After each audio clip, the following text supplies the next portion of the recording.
I'm just so delighted tonight to have Keel Hunt with us. He's a man that I respect very much for his writing, his intellect, and I've learned quite a bit over the years that I've been working with him since 2014.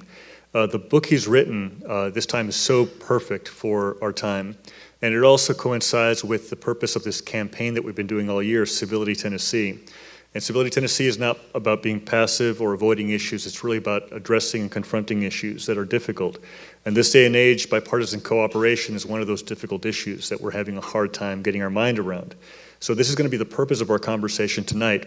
Before we start with a presentation by Keel, I want to thank Kent Oliver and the Nashville Public Library for giving us this space tonight. They've been an amazing partner for Civility Tennessee, and I know he's over there. If you could give him a quick round of applause.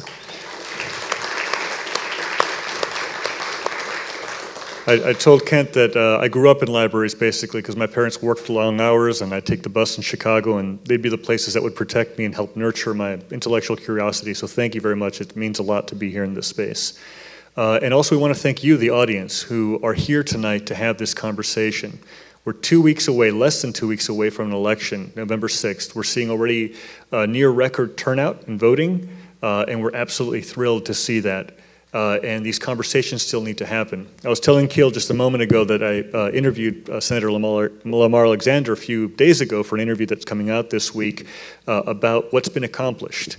And it's very interesting because aside from all the Brett Kavanaugh drama that we saw, he started laying out those things, you know, probably most notably the Music Modernization Act. I want to give a lot of credit to Representative Cooper, who's here. Thank you so much for being here today, and who voted for that, which is important for the songwriters here in Nashville and Tennessee and across the country.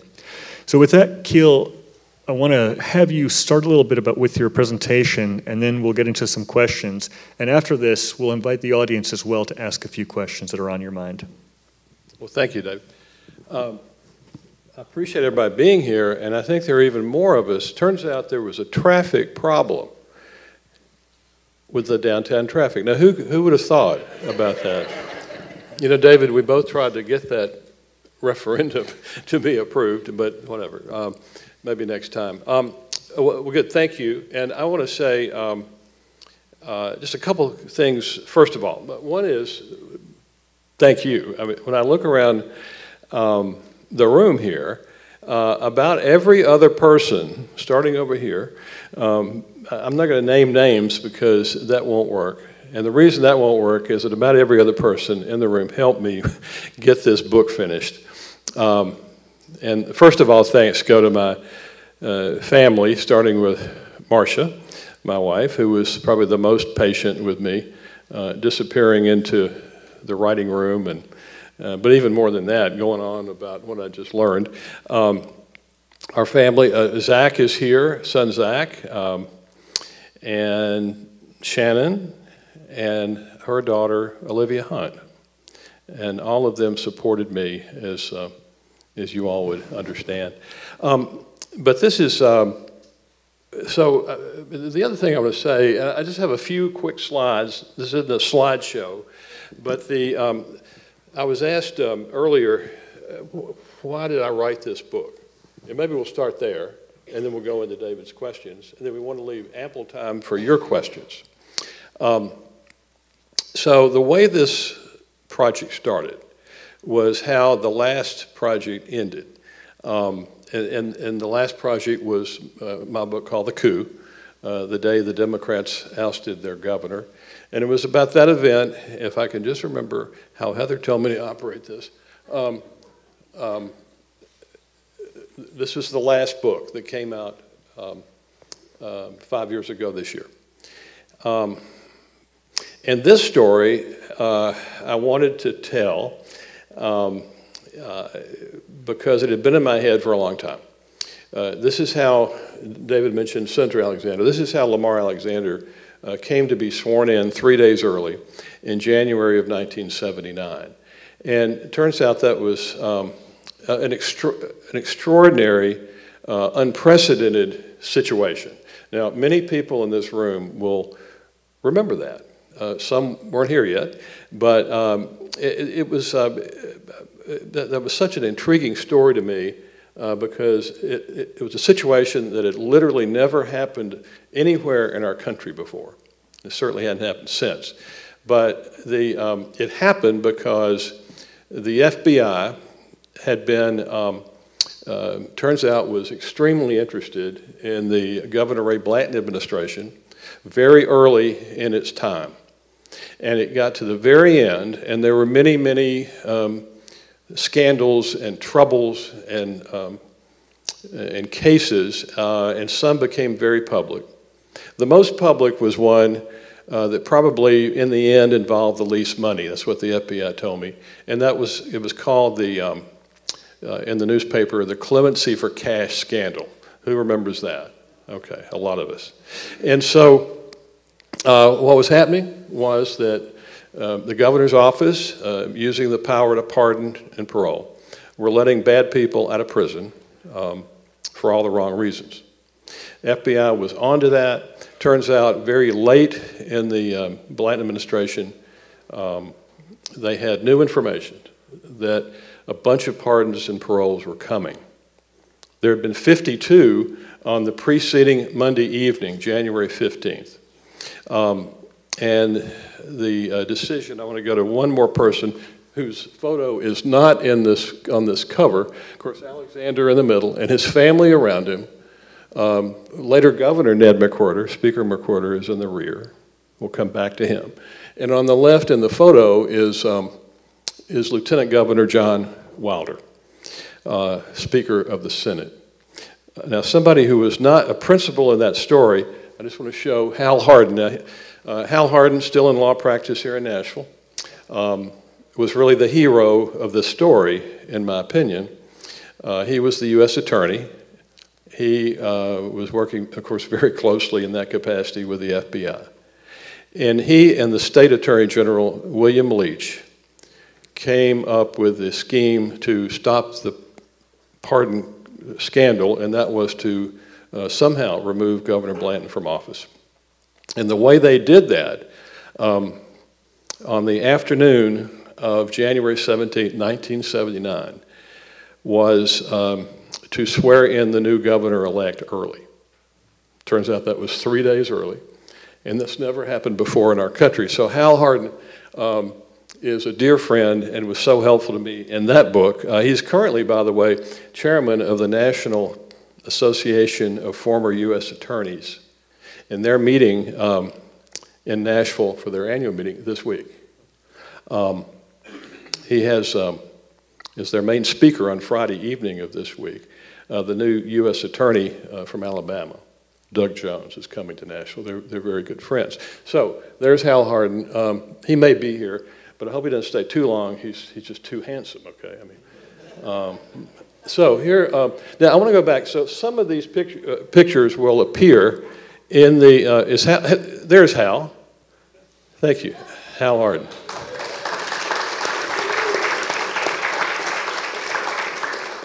Hero of the coup. And by the way, I realized that a lot of the appeal that book had was because of the scandal, the criminal cases, how all that.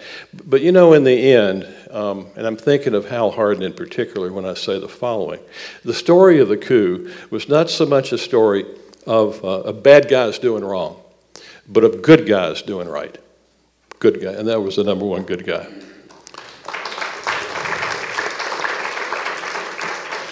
Hal, thank you for being here. So let me go back. So the new book is about stories that occurred during the 1980s and 1990s. So the period that followed the coup. The coup was a story of something that happened on one day, and somehow we were able to get a whole book out of it. But by telling kind of who came from where and why were they different. So many, as I look around, so many folks here, starting with Congressman Cooper, know those characters, but that was about one day. So the new book that I know some of you have, thank you, is about a period of about 20 years. So what followed the coup? And so it has to do with that period being one of great transition, and not only in Tennessee but across the South. Political transition, the slow change from majority Democrat voting state, and not only in Tennessee, to majority Republican.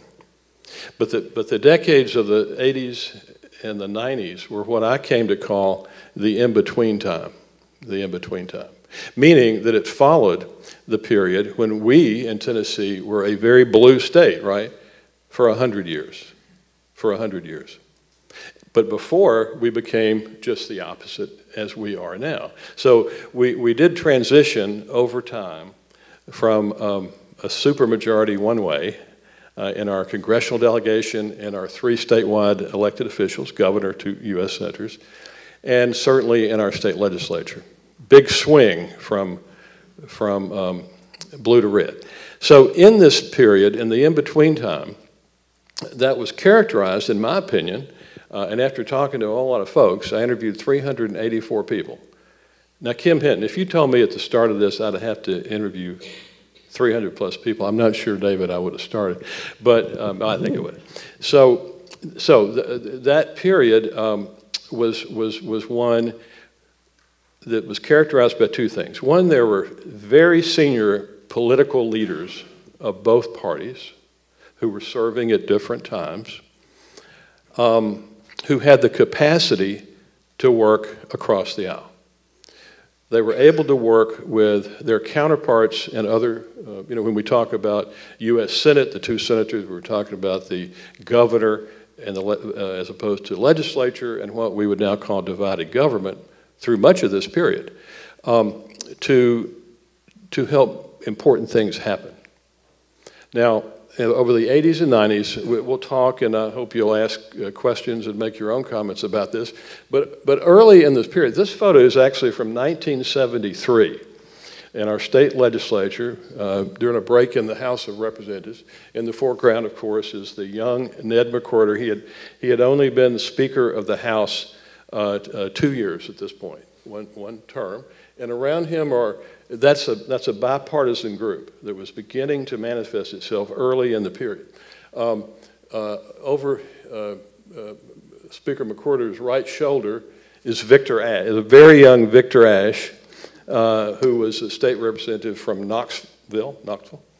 To his right, with the long hair over his ears, was the youngest, Brad Martin, who was the youngest member of the House. Jim Henry, you served with both of these fellows.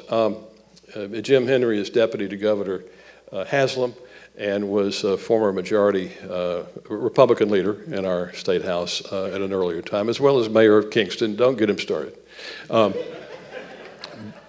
But so this is just an illustration of how there was some camaraderie.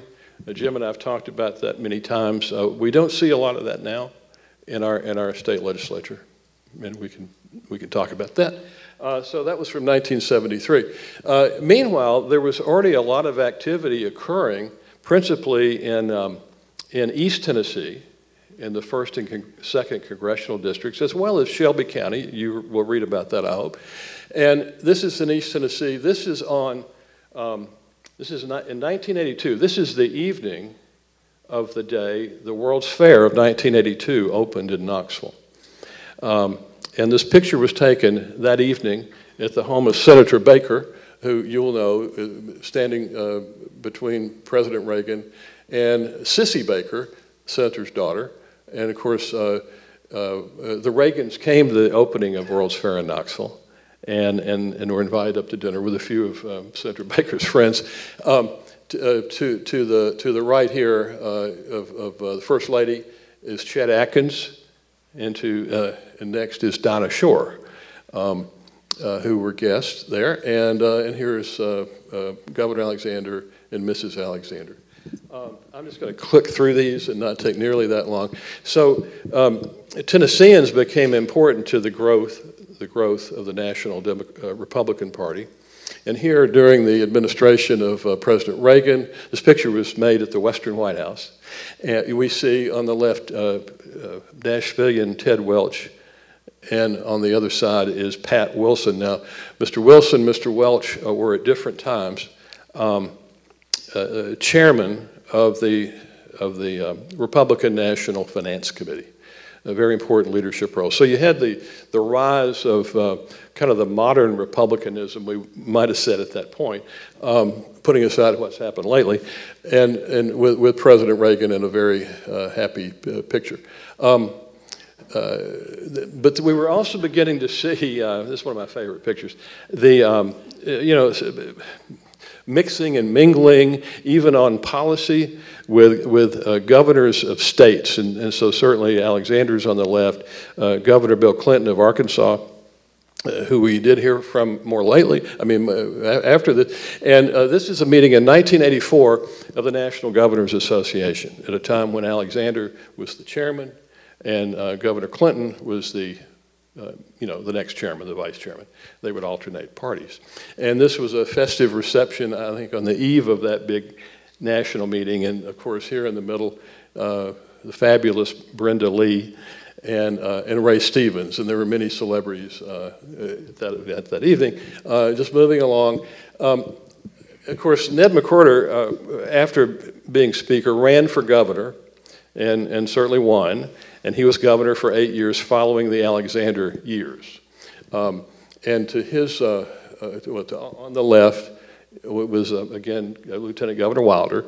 And to his right is a man I just saw come in the room. Where is Speaker Nafee? This is Jimmy Nafee, who was former Speaker of our House.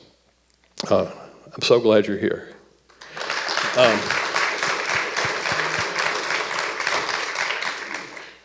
If I put down, and Mr. Speaker, I say this with all respect, if I put down in that book every story he's told me, this would be, I'd still be writing it, okay? Now, we're moving along here to the next decade. And we're just kind of skipping through here to set the table a little bit. And this is Mayor Bredesen giving a tour to officials of the Frist Foundation, who meanwhile, we're developing the now called the Frist Art Museum. And I see a couple of people in the room who are on that planning committee of Nashvillians. But this is a tour of the brand new, actually still under construction, Nashville Arena, now the Bridgestone. Okay. And he was given, this is Dr. Frist Sr., who's now gone. This is Tommy Frist. And in the middle is Ken Roberts, who was the executive of the Frist Foundation. In the foreground is my friend Peter Heidenreich, who may be here. Peter was the project manager for the downtown arena. That became very important later, and in one specific way is it made possible the success bringing the National Hockey League here. This is Craig Leopold, the owner of the Predators, original owner, at a news conference with Gary Bettman, who is still the commissioner of the NHL. Congressman Bob Clement is in the rear of the room. Thank you, sir, for being here. David, we're almost done. At the same year, 1995, we had the sort of advent of the NFL opportunity in Nashville. Memphis, this is Mayor Harrington of Memphis. First black mayor of Memphis. He's walking through the lobby of the Memphis City Hall, and around which, on the interior, photos of the former mayors, you can see they're all white. I mean, he was the first black mayor, very impressive man, very impressive suit, might I say. And so the point of this photo really is that Memphis had been trying to get the NFL, and it failed. It's a wonderful story. And of course, the NFL, in quite an unrelated way, did come to Nashville, as we all know. So this is the day that Mayor Bredesen, Bud Adams, and you'll recognize other people on the day of signing the development agreement for our new stadium. And I think we're about here. There were 2 or 3 people who could always bring our state legislature together whenever they were in town to be honored. Minnie Pearl was certainly one, and Coach Pat Summit, the Wizard of Knoxville, thank you, who developed Knoxville into what became known as the cradle of coaches. I mean, she put more coaches of women's basketball team in play than any coach before her, and we sure do miss her. And just one more, and then this is the day, I actually dipped over into, with a good reason, into the early 2000s. This is the day in 2005 when Mr. Carlos Ghosn, the sort of supreme chairman of Nissan and Renault, came to Nashville, and out of a lot of work over many years, to announce at our state capitol that they were moving their U.S. headquarters to Nashville. And here we have kind of typifying working across the aisle. And it wasn't just Alexander, and it wasn't just Bredesen. It was Corker. It was many people in the legislature, Speaker Nafee, Jim Henry. So many people worked on that across the aisle. And so we are now the home, Cool Springs is the home of the U.S. headquarters of Nissan. Not a lot of people know, certainly several in this room know and appreciate that Bob Corker has been very close to the Haslam family over the years, ever since Senator Corker and Jimmy Haslam lived together in college at the University of Tennessee. So this was coming up, of course, Governor Haslam on the right side of that picture, and I'm trying to get to the end here. So this is just an interesting picture. This was shot on the day of the funeral for Drew Smith. A lot of us knew Drew Smith, a colorful radio reporter, but we see this sort of alternation of governors from different parties, plus Senator Jim Sasser. Senator Sasser was very helpful to me in my research. And so then we come to the current book, and David, I'm taking more than I meant to, but I'm eager to talk with you about this and answer questions. Sure, absolutely. And I think that was a great setup there for the history. And this is a history book in many ways, but it's also a book in a sense of advice, isn't it, for us today. For you, how can we learn from this? How can we learn from the cooperation between the Ned McWhirters and the Lamar Alexanders and so forth? You know, there's been said we've had this constant successions of Democrats and Republicans in the governor's office, this cooperation, and it almost feels like we don't have that anymore. Well, how do you think about that? How do you see it in terms of the long view of history, and how can we learn from that? Well, I think that's the question. That's the main question, because you know, we wonder how might we get back to some of that. This sort of, let me just be clear. I don't mean to suggest either here or tonight here that political campaigns during that period were any less combative than now. I mean, it was hammer and tong. I was involved in some. Many in this room were involved. The campaigns were tough and rough. Now, they were none of the level, whether you think of it as high or low, as today, partly because of technology and the way just campaigns have evolved. The campaigns were tough. But one thing I want to say about this book is what it's not. This is not trying to be one more book about campaigns and politics in that level, but rather about why elections matter and why it matters who runs and who wins. I don't even like to think of it much anymore for about 1,000 reasons in terms of winners and losers. The question is whether the people win and we make progress or we don't. What this is mainly all about, I mean, even the election this year, you know, that'll be in 2 weeks. In 2 weeks and 30 minutes, they'll start counting the votes. What matters most is what happens between elections, in my opinion.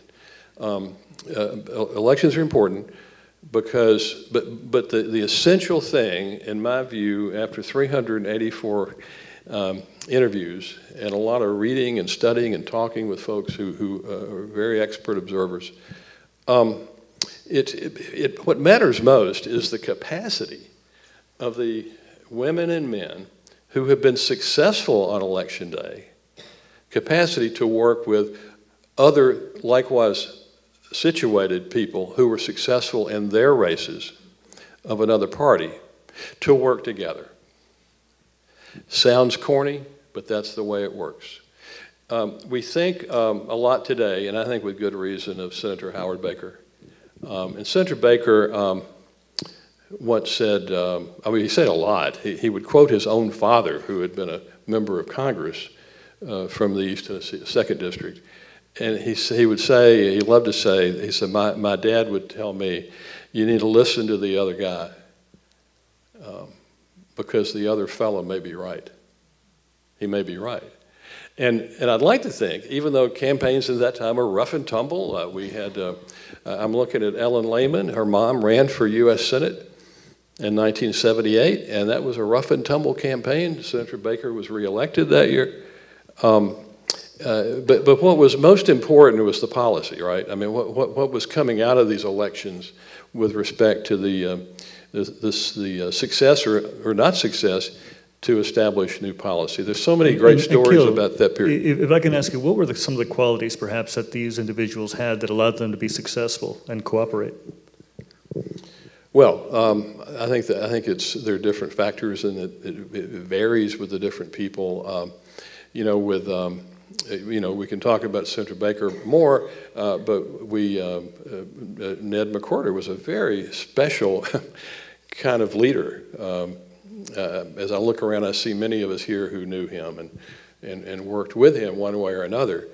And he was an extraordinarily effective, we could say, politician, but policymaker. One of my favorite chapters in this book is about the 1986 road program. Now, when I say that, I know, you say, well, 86 road program, that sounds dry as dust, And I agree. But when you get into it, it's a fascinating political story. How did that happen?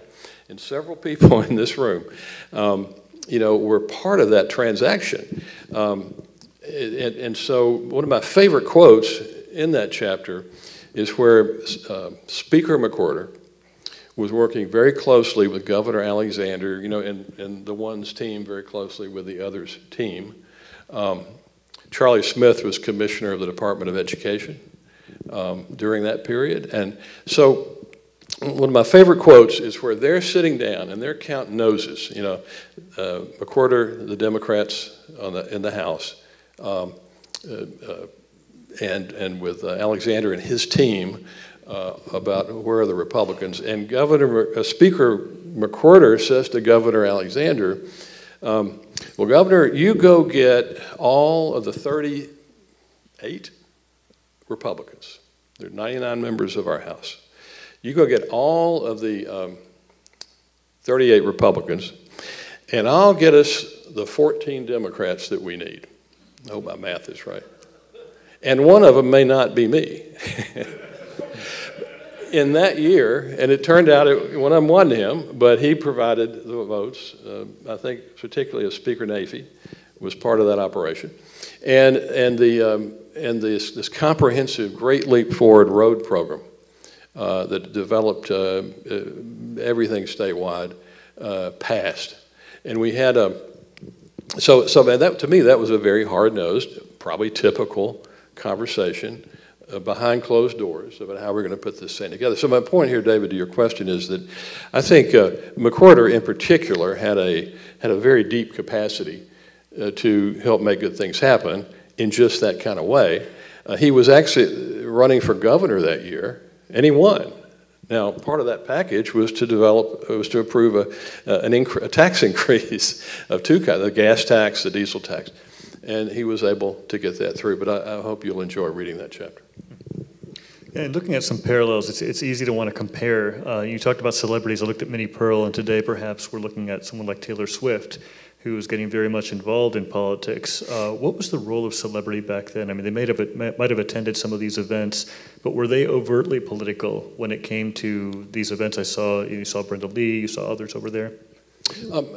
Not so much. I mean, there are others here who may remember that period differently, but I think they weren't so much. I think we certainly had celebrities. I mean, in 1948, Roy Acuff, the country music star, ran for governor, came close. Fun story from that year was the East Tennessee Congressman Carroll Reese, B. Carroll Reese. He'd been chairman of the Republican National Committee, and he ran for the U.S. Senate. Congressman Reese thought that he had a bright idea. He said, if I can just get Mr. Acuff, who's running for governor, to campaign with me, it'll be good for everybody. Well, so Mr. Acuff and his people agreed, and they would appear on county courthouse steps all over the state. But the way it would work is that here's Roy Acuff and the Smoky Mountain Boys, and they would come and they'd fire up the band, and the crowd would come gather. And as soon as he finished, the plan was then Congressman Reese would come up and he'd speak to that crowd. Of course, when Mr. Acuff hit the last chord and stepped down, so would the crowd. And Mr. Reese would speak to not quite so many people, and he didn't win. But and neither did Roy Acuff. Roy Acuff later said, "This is the best thing ever happened to me because if I'd been elected governor, it would have ruined my music career." I think that's probably guaranteed. So a lot of stories, a lot of storytelling that comes into this. I think a lot of that lore that comes out of that. Now, one of the things that I remember when I arrived in Tennessee back in 2014 was people talked about Tennessee as a moderate state. We're a state of moderate senators, we're a state of moderate governors. How has that evolved over time? And is that as much a myth, or is that, from what your research, is that true? Well, we're having to skip over a lot of time, to get to an answer like that. But I think part of the answer is that in this day and time, unfortunately, the word moderate that you used is considered by a lot of folks active in politics and government as a dirty word. I mean, you don't want to be called moderate. That seems to kind of come across with certain audiences as compromising and selling out. Well, compromise isn't selling out. Compromise is how you get stuff done. And so, and there's nothing bad about that. There's everything good about that. That's how, we can all think of examples over the past, over our lifetimes of things that happened because skillful political leaders were able to make good policy. And I'm looking at Jim Cooper, and this happens.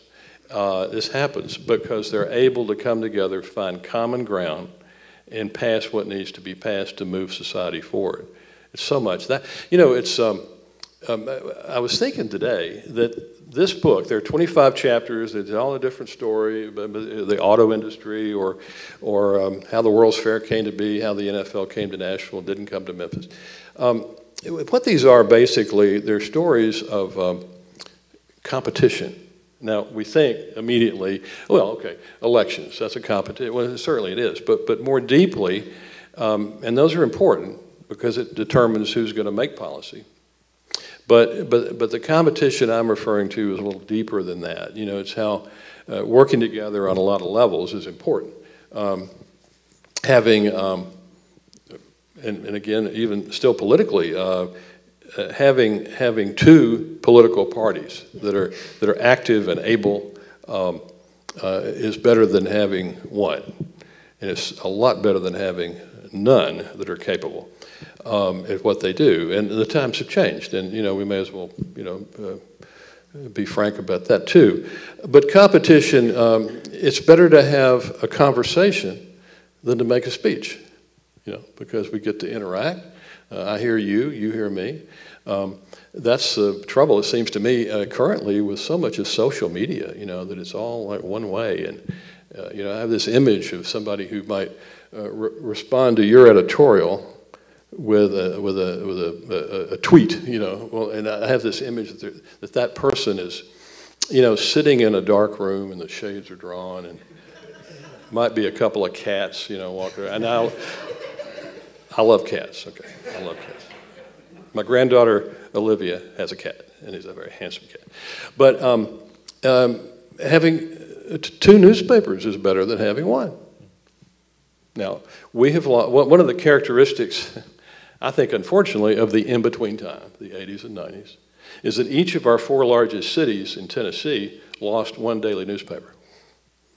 Now, we lamented each one as they passed, but to think back now, Charlie Smith and I used to work at the Tennessean, and I won't attribute this to you, Charlie, but we would wake up every morning looking for ways to humiliate the Nashville Banner, I love nothing better on the police beat than to come across something that happened the night before at 12:01, which is right after the Banner's deadline. Well, the Banner had a wonderful staff of reporters and editors. I mean, didn't they? That was just an amazing newspaper. We never said that at the time, but they did. And but they made us better. The competition made us better. Well, so that also was true when you read the story of how Nissan came to Tennessee and how General Motors came to Tennessee, where we were competing, I mean, almost head to head with other states. In the case in the Nissan story, that came down to Tennessee and Georgia. And a fascinating story, how that happened. And I want to point out one more Judge Andy Bennett. Will you hold your hand up? Andy is a dear friend of mine, a judge of the state Court of Appeals. And Andy is responsible for a couple of the most interesting photos in this book because he found in an estate sale, some photo albums that had gotten out of the hands of the family of John Parrish. Now, John is gone. He was Governor Alexander's press secretary, former editor of the Jackson Sun back in the day. And John Parrish had accompanied Governor Alexander on these international trade meetings and always took to Tokyo and so forth, and he always took his camera. And what Andy found were the pictures, for example, of Governor Alexander. You'll see it in the book with his thumb up at the moment he got a call from Marvin Runyon saying, "We're coming to Tennessee." I get a chill thinking about that. But that was a great picture. Thank you, Andy, for saving that. So we're going to be taking audience questions in just a few minutes. Before we do, Keel, would you pick a passage to read from the book that you would like? And what we're going to do in terms of audience questions, we've got 2 microphones here, and if there are any issues of mobility, we can certainly bring the microphone to you as well.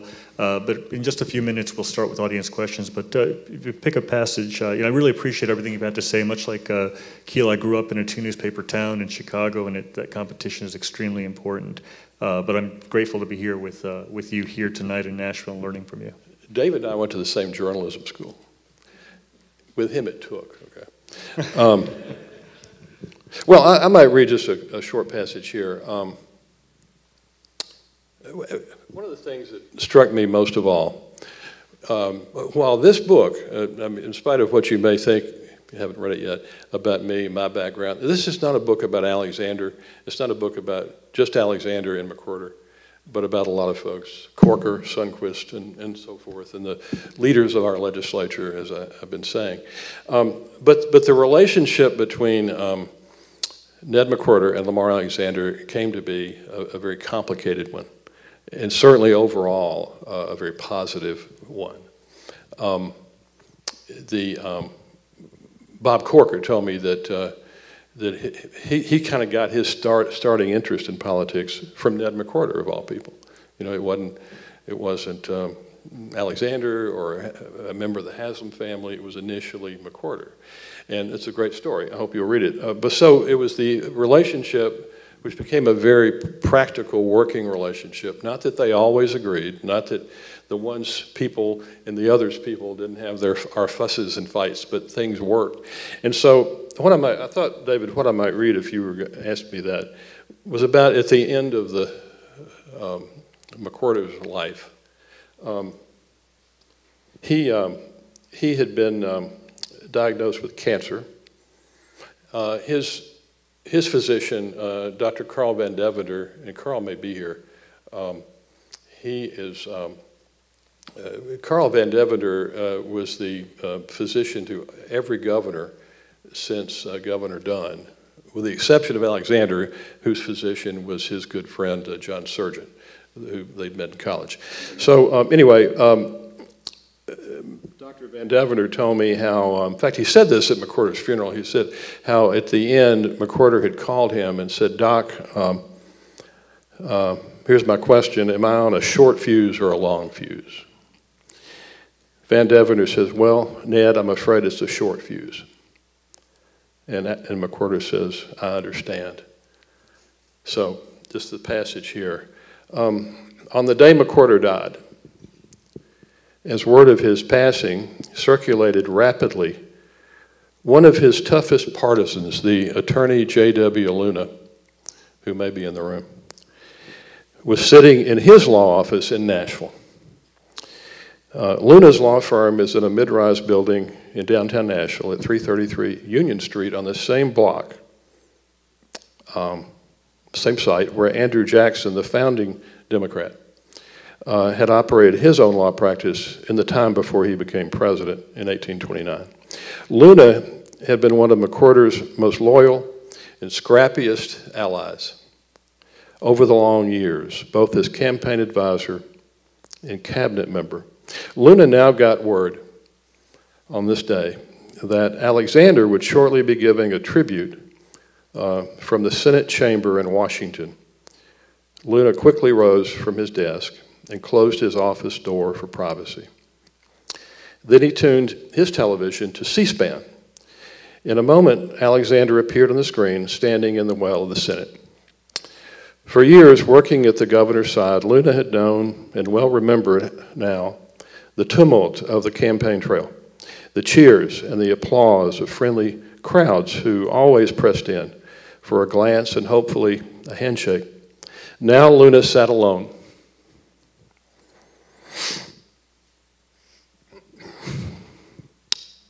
In silence, to hear what a Republican had to say about his old boss. As Luna watched and listened on this saddest of days,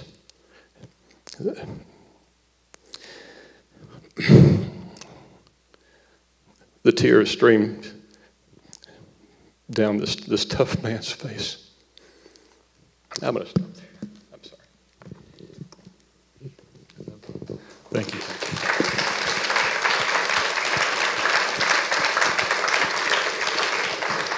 This book obviously evokes a lot of powerful memories, beautiful, heartfelt stories, and thank you for reading that. And I can't wait to read it tonight after this. And I'm wondering if the audience here, if there are any questions that you might have that you'd like to ask to Keel about why he wrote the book, about the book, or any other subject as well. I didn't know that reading was going to go like that. First time I've done that. So we have a question coming up over here. No negative questions. You remember that? That's a Governor Blanton line. Good evening. Thank you for being here, and thank you for organizing this. I'll make this as quick as possible, but a friend of mine has recently become the Tennessee coordinator for a group called Better Angels. I don't know if you're familiar with that group, but they endeavor to bring together what they term reds and blues to start to have conversations. As you said, elections come and go. The real work happens between the elections. And so trying to bring reds and blues together to talk about the issues of the day. And in Tennessee, she was saying she was having trouble getting even numbers. They try to do it evenly. And I'll be honest, given how red a state this tends to be, I was thinking she was having trouble getting blues or Democrats to show up. And really, they're having trouble getting red Republicans to participate. And so I just wondered, are you surprised by that? And if so, what are your thoughts on why that would be so difficult? Well, I'm not surprised by that. I'm saddened by that. I think that's precisely what we have to overcome.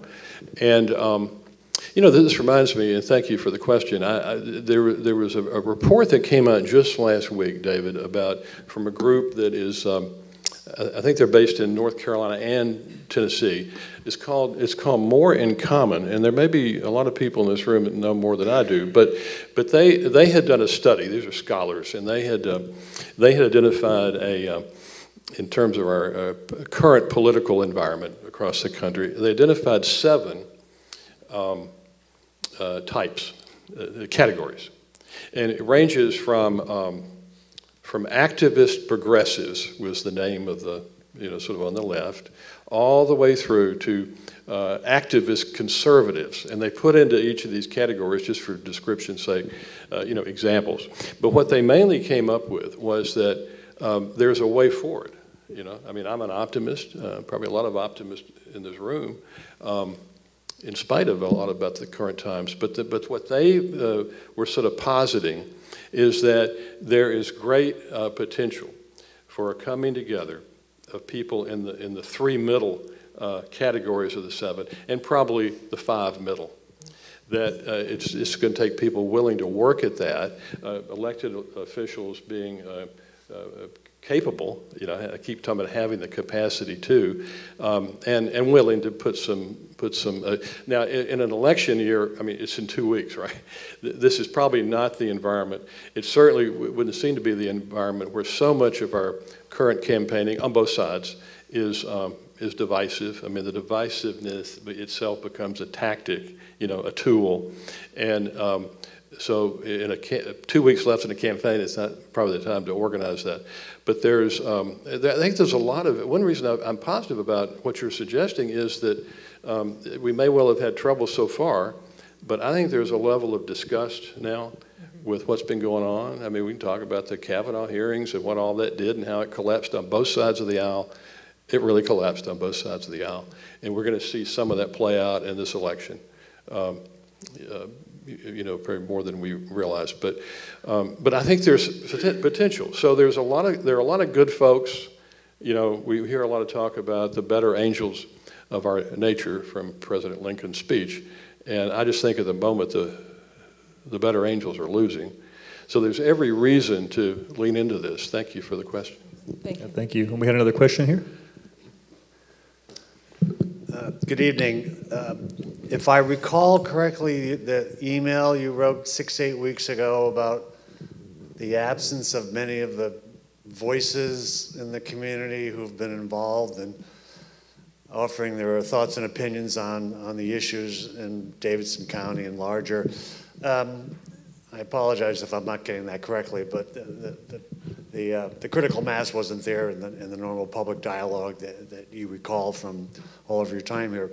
Regardless, how would you, if there's some of that going on, how would you encourage people who want to become more involved in the process to contribute and obviously move us in the direction that we haven't been going in? How do you get people to go in a particular direction and seek out who needs to be sought out to try to make connections and try to get some synergy going? Well, I'm encouraged by voter registration, turnout. I'm going to stop mentioning Congressman Cooper in a minute, but I'm particularly proud of what he, a Democrat, and State Senator Steve Dickerson, a Republican in our community, have done to encourage voter.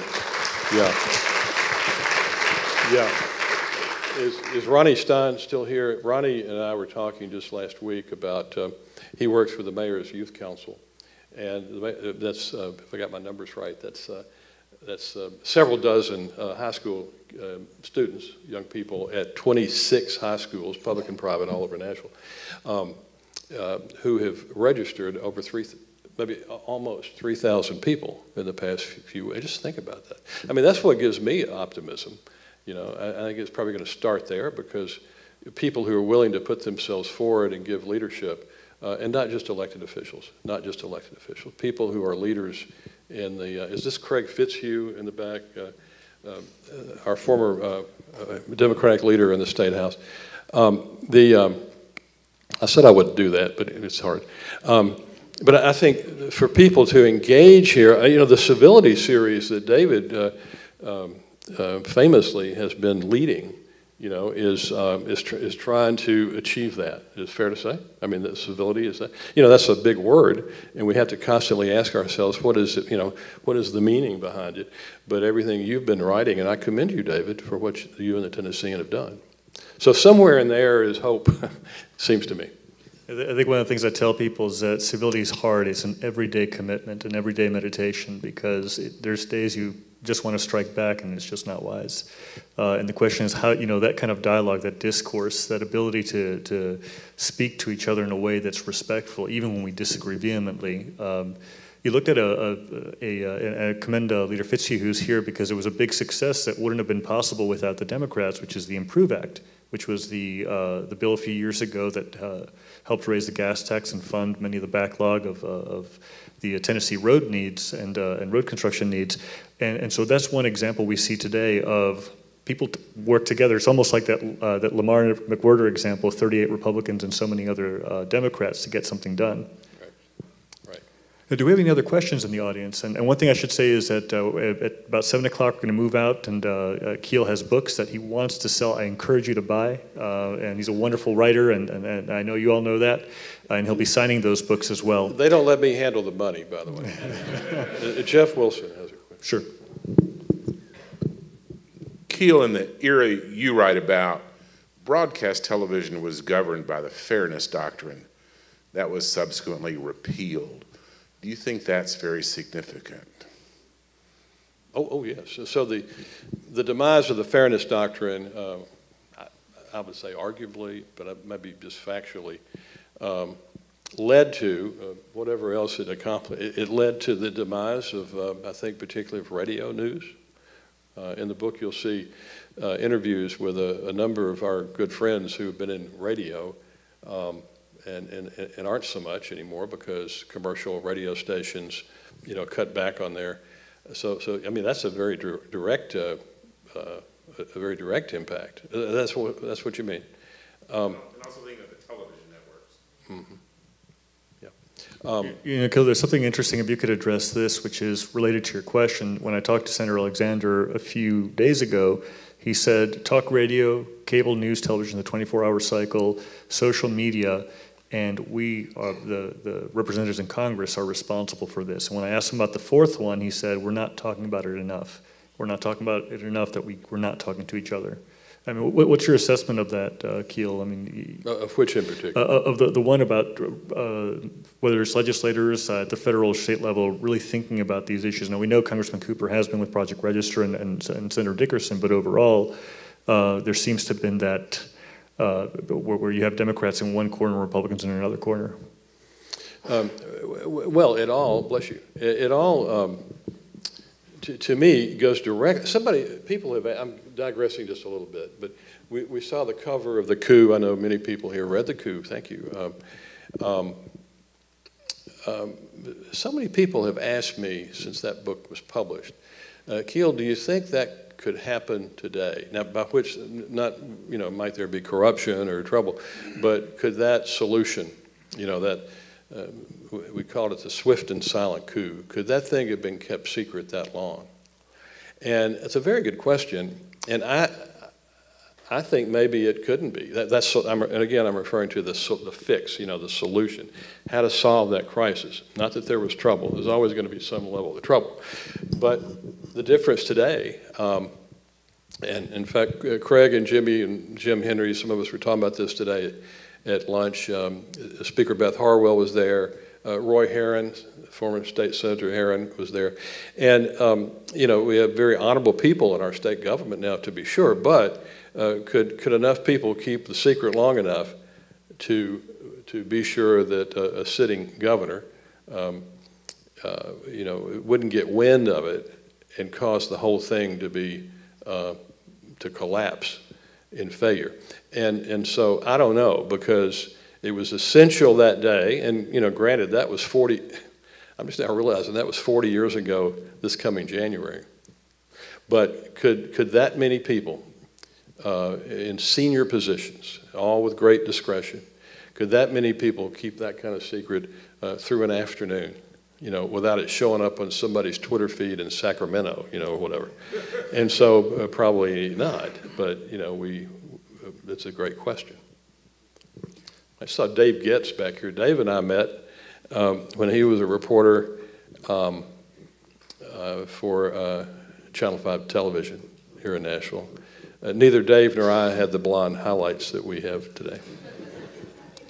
So we're going to be concluding momentarily, but first of all, I just want to say thank you to all of you, to the Nashville Public Library, for investing in Keel, investing in us at the Tennessean.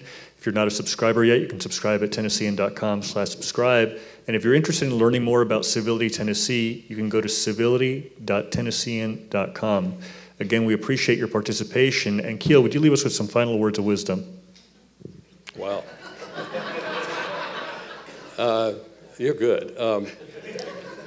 I walked in, we had an interview that was put out live, whatever is the term, on Facebook one day last week, and I really enjoyed that. But when I walked into the Tennessean newsroom, to go to the room where it was going to be, recorded or whatever. I ran into my old friend Mary Hance, Miss Chief, Mary Hance, she's great. And she said, "Hey, Keel, how you doing?" She said, "How are you doing?" And I pointed to David, and I said, "Well, I'll let you know later. I'm about to be interviewed for 30 minutes. I think there's so much value when we all talk about it. I think I do believe that, a conversation is better than a speech.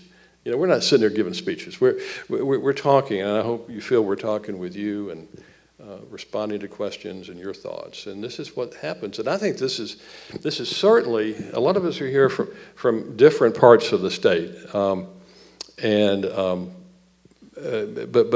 this does make me think not only of Tennessee's tradition for moderation. Our state was the last state to leave the Union in the Civil War, and we were the first state back in. It's true. Well, there was always this kind of playing the game in the middle. I think the thing we all want to do and ought to strive for, whether it's municipal government or state government or in our Congress and White House, that is to try to play the game.